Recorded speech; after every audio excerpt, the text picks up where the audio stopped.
By the year 2078, the NEB Corporation has held a total monopoly on mining across the known solar systems for over 50 years.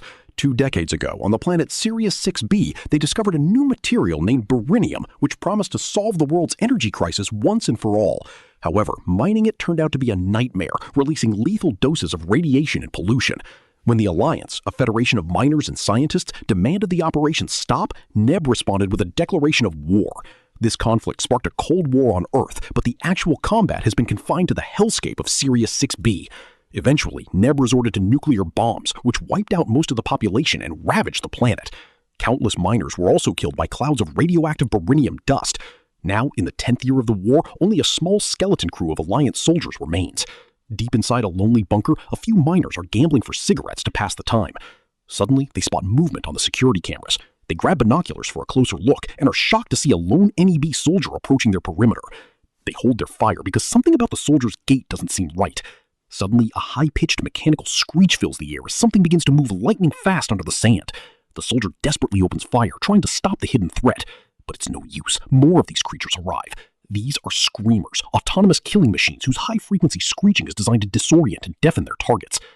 They swarm the soldier, leaping from the sand to slice off his arm and then his leg. They deliver one final brutal attack to finish him off, as the miners watching from the bunker are left sickened by the carnage. Chuck, a high-ranking officer, notes that without those screamers, the Alliance would have lost the war long ago. He wonders why a soldier would approach their base alone, and a miner theorizes that he wanted them to find the message cylinder he was carrying. Chuck decides to retrieve it. He activates a protective tab bracelet that broadcasts a signal to keep the screamers away before stepping outside. He watches as the soldier's leg is dragged beneath the sand. When a screamer tries to snag the severed arm, Chuck fires a warning shot to scare it off. He retrieves the cylinder and discovers it contains a high-priority message for the Alliance. Minutes later, Chuck brings the message to Commander Joseph. It's incredibly rare to see any NEB presence after 6 months of silence. The message is from the NEB Marshal, requesting an immediate meeting for peace negotiations. Chuck thinks it's a glimmer of hope, but Joseph is convinced it's a trap. Afterward, Joseph tells his comms officer to send a message to Earth asking for orders. She informs him they've also picked up a distress signal on the emergency bandwidth from a commercial transport requesting landing clearance. Since the bunker is nowhere near a standard shipping lane, Joseph finds the arrival of a commercial ship suspicious. He tells the officer to ask what the emergency is. Meanwhile, Joseph and Chuck notice that the NEB message includes a detailed map of their command post. Joseph still finds it weird they only sent one messenger. Furthermore, the monitors show that NEB hasn't broadcast any radio waves in 2 weeks. Sometime later, a holographic message from Secretary Green arrives. He informs them that NEB has officially asked for a ceasefire. Apparently, a new supply of beryllium was found on Triton 4 that doesn't emit radiation, so the war is no longer profitable. Suddenly, the hologram starts to dissolve because of interference from a radioactive dust storm. They only catch the tail end of the message. Green orders them to make no contact with the NEB base to avoid jeopardizing the peace deal. Once the feed cuts out, the duo heads to the bar to discuss their actual chances of going home. Chuck asks if Joseph will look for his ex-wife when this is over, but Joseph assumes she's moved on with her life. Suddenly, the crew is warned that the dust storm is hitting. They all light up special red cigarettes that provide temporary protection from radiation. The building begins to shake violently as the commercial transport they heard earlier crashes right outside the base. The crew rushes out into the storm to search for survivors. They quickly realize the passengers aren't civilians. This wasn't a commercial ship at all. All the passengers are dead in their seats, but they manage to find one survivor pinned under the wreckage. Outside the plane, they find the logo Sirius 6b Transportation, which makes no sense because this planet has no transit infrastructure. They check the cargo and are horrified to find crates of high-grade weapons and even a nuclear reactor. They rescue the survivor, a man named Ace, and try to get him to the bunker since he doesn't have a protective bracelet. However, Ace panics and runs back to the burning wreck to grab his Discman. The screamers immediately home in on his heartbeat. A screamer reaches the plane and slices a hole through the hull just to steal one of the corpses. After finding his player, Ace tries to flee but is blocked by a leaping screamer. Luckily, Joseph headshots the machine before it can tear Ace apart. Later, back in the bunker, Joseph examines the advanced chip inside the screamer he just killed. It's a new, improved model. Ace joins him and reveals he's a gunnery specialist. Joseph explains that the Alliance scientists on Earth developed the screamers to win the war through attrition. When Ace tries to touch the machine's blade, he nearly loses a finger. Joseph is deeply worried because the data indicates the machines are now self-modifying. They are essentially evolving without human input. Ace explains that the passengers on his ship were actually on their way to Triton 4 to continue the fight. When Joseph mentions Secretary Green's peace message, Ace drops a bombshell. Green has been dead for 2 years. Joseph realizes the hologram was a lie. They've been betrayed and abandoned by Earth to rot on this radioactive rock. He angrily kicks Ace out of his office to process the news.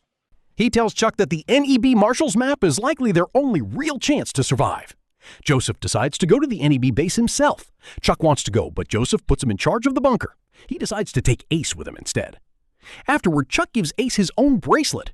He explains that screamers hunt by tracking heartbeats. The bracelet mimics a flatline signal, so the machines think the wearer is already dead. However, he warns that radiation can corrode the terminals, making the protection unreliable. Armed to the teeth, Ace and Joseph leave the bunker and begin their long trek. As they walk through the frozen wastes, the atmosphere becomes increasingly toxic. Joseph gives Ace a red cigarette to help him breathe. They look at the abandoned mines from a distance. Joseph notes that this used to be the most profitable spot in the entire galaxy. Sometime later, they reach the ruins of a city that was carpet-bombed by NEB. Thousands of civilians were killed in the strike, even though it was aimed at Alliance soldiers.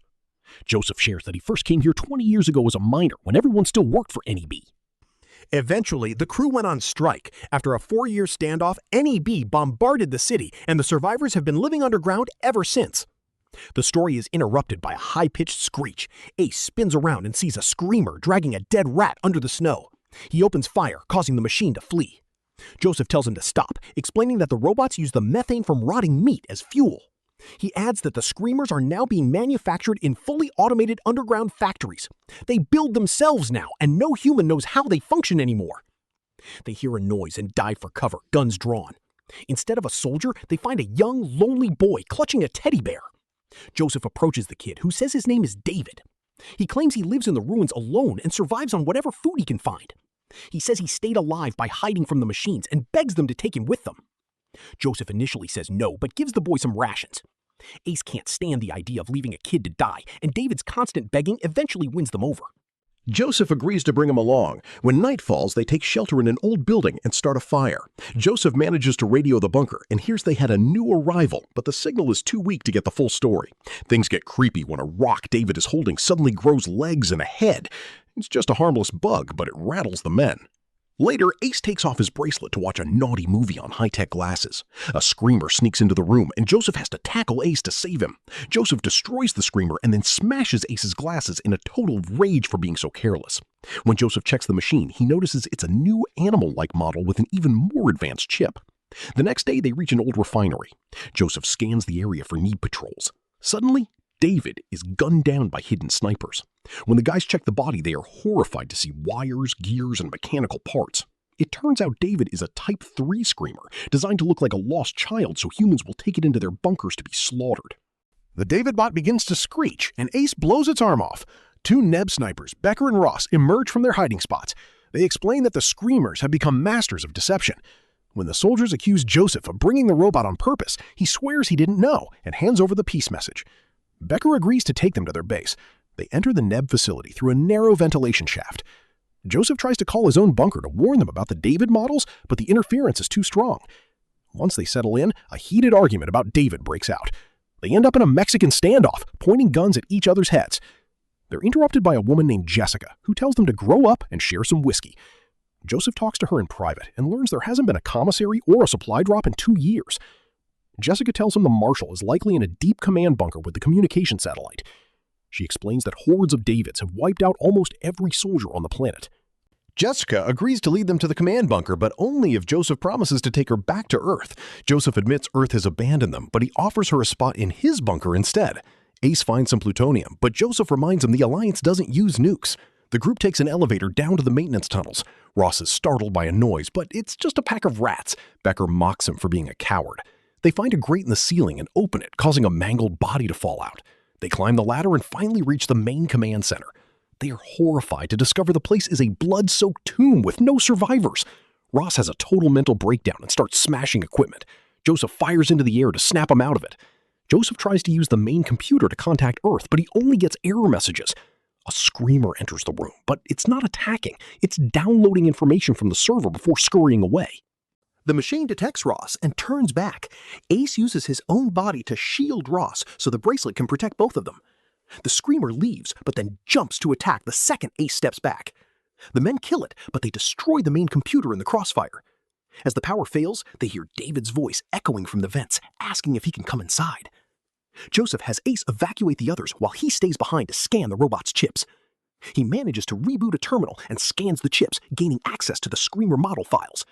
He watches two Davids walking in the dark and studies the models. He realizes the reptile is Type 1 and David is Type 3. When a David gets close, its face transforms into a jagged monster. Joseph shoots it and bolts. In the tunnels, Joseph keeps tripping as David's voice gets closer and closer. He's startled by a rat and then by Ace, who came back for him. The Screamer's screeching follows them as they dash for the elevator. The elevator is rising slowly, and they have to hold the door against the machines. Jessica arrives with the elevator just in time for them to escape. Joseph explains what he learned. They are still missing the identity of Type 2. Jessica and the boys explain that Type 2 was rumored to be a wounded soldier model that cries for help. They haven't seen one in a month. Becker suddenly accuses Ross of being a screamer. When a panicked Ross reaches for his gun, Becker throws a knife into his chest to test him. Ace agrees, remembering Ross didn't drink with them earlier. However, Joseph pulls the knife out and finds real blood. Ross was human. Becker just murdered his own teammate. Jessica now fears that Becker is the machine. After hours of walking, they finally reach the Alliance bunker. Joseph tries to signal Chuck over the radio. Chuck just keeps repeating the same phrase, "Come in." A suspicious Joseph demands the door be opened. Dozens of Davids pour out of the bunker with their teddy bears. The team opens fire, but the underground screamers join the attack. They use flamethrowers to melt the machines, but they are being overwhelmed. Joseph tells Ace to load the plutonium nuke into his weapon. He fires it at the bunker, causing a massive explosion that levels the building and knocks everyone out. In the morning, Ace wakes up and hears Becker calling for help. He rushes over, but it's a trap. Becker is the Type 2 Screamer, a model that can take human faces. Becker crushes Ace to death before Joseph can wake up. Becker then knocks Joseph down. Joseph shoots him in the face, but the machine keeps coming. While Becker rants about robot philosophy, Joseph loads heavy ammo and splits the machine in half. Afterward, Joseph tells Jessica about an emergency escape ship hidden in the mountains. He takes Becker's chip and notices it has text in an unknown language. When Jessica asks to see it, Joseph slashes her hand. The wound bleeds. She's human. Joseph apologizes for the test, they share a kiss, and they head for the ship. The cold is vicious, and Jessica almost gives up, but Joseph promises to get her home. They find the hidden warehouse. Joseph enters the vehicle pit to fix the power cable. He triggers a countdown. Suddenly, Chuck appears and punches Joseph, shouting, "Everyone must die alone!" Joseph survives the fall and realizes Chuck is another Type 2 Screamer. Chuck reveals the Screamers killed the Marshal and sent the fake message to lure them out. Chuck tries to choke Joseph, mocking him for losing his wife. Joseph electrocutes Chuck with a live cable, sending him into a security laser where he disintegrates. Joseph reaches the ship and finds Jessica. They realize the ship only has room for one person. Joseph tells her to go, but then a second Jessica appears behind them. It turns out the first Jessica was a Type 4, a model so advanced it can bleed and mimic human attraction. The two Jessicas begin a savage fight. One Jessica stabs the other to end it. Joseph shoots the winner, and the ship's engine fire incinerates the robot until it explodes. The good Jessica tells Joseph he taught her how to love before she finally shuts down. Joseph boards the ship and takes off, clutching David's teddy bear as his only souvenir. But as he removes his protective bracelet, the bear's head begins to move. It was a screamer the whole time! Thanks for watching. Make sure to subscribe and turn on notifications for more movie recaps.